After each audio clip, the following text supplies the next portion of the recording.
The old Volkswagen Passat was never a huge hit in Britain, but of the numbers that were sold, it was the Estate that most buyers went for.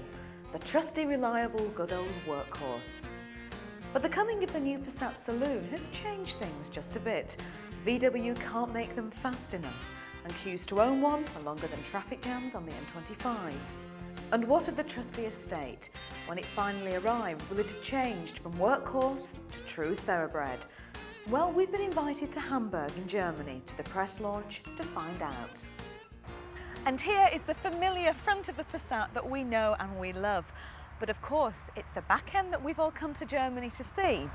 So follow me and take a first look.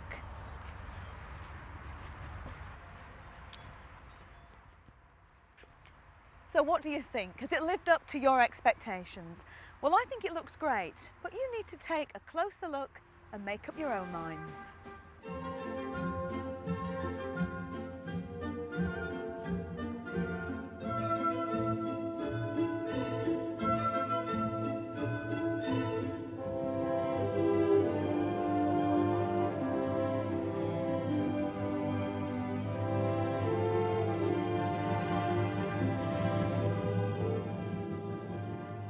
The old Passat Estate, it wasn't a huge hit in Britain, but the numbers that were sold, by far more of the Estate were sold than the Saloon. So why has it taken so long for the Estate to arrive this time? I think if you look in the normal introduction of product, the Estate has really followed very quickly behind the Saloon.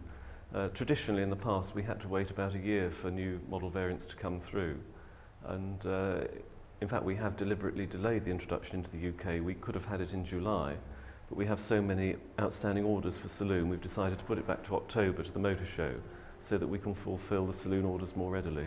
Yeah, the Passat does have a very high level of spec really. So what about the Estate, the variant? Will that have this similar high level to the Saloon version? Yes, again they'll mirror exactly the specifications of the Saloons, and as I say, that, as you well know, that the Passat is we think remarkable in offering luxury Mercedes-Benz type standards of quality at the normal price for that sort of vehicle. It's sort of Mondeo Vectra pricing. Even the entry-level model on the Estate has an extremely high level of specification. It says in the press pack, to drive a new Passat is to like nothing, and I have to say that we tend to agree with that. Included is a list as long as your arm, and I'll give you some examples from it. ABS, front and side airbags for both driver and passenger. Seatbelt pretensioners in both the front and the rear. Roof rails, extremely useful on an Estate car. A load area cover. Central locking, and that includes the rear tailgate. Electrically heated remote controlled outside mirrors. Electric front windows. A steering wheel column that's adjustable for both height and reach. A fuel filler flap that has a remote release. Rear head restraints. And a centre rear armrest. And of course, rest assured, there are 2 cup holders in there as well. Of course, this is the bit on an Estate car that everybody's interested in. And this time around, the all-new Passat Estate certainly has far more luggage capacity. If it means anything to you, it's up by 30 litres to a vast 495 litres.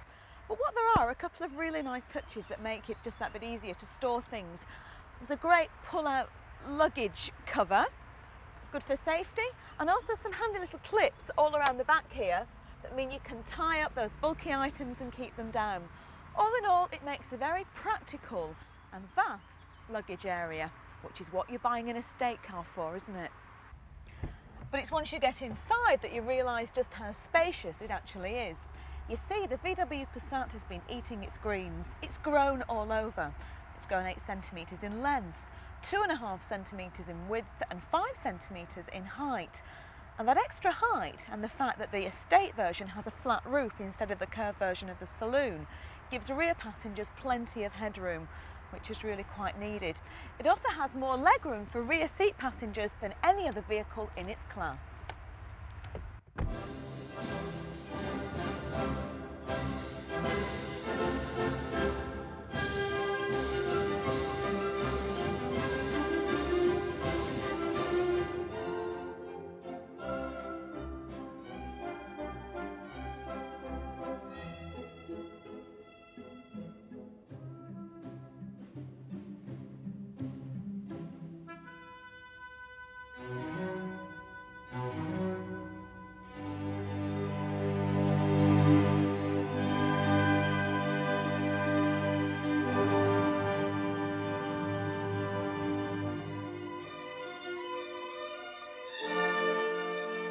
I've noticed from looking through the press details that the automatic version comes with an intelligent system that actually learns your driving behaviour.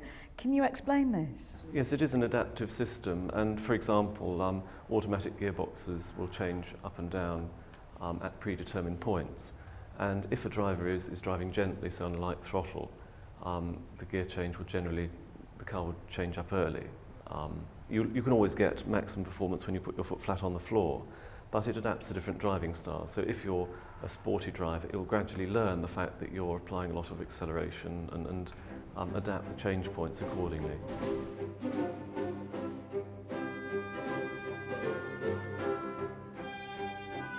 Throughout the cabin in general, everything is extremely well laid out, and the whole feeling is really one of extreme quality, almost luxury, that you'd really expect to find in a car of a different class.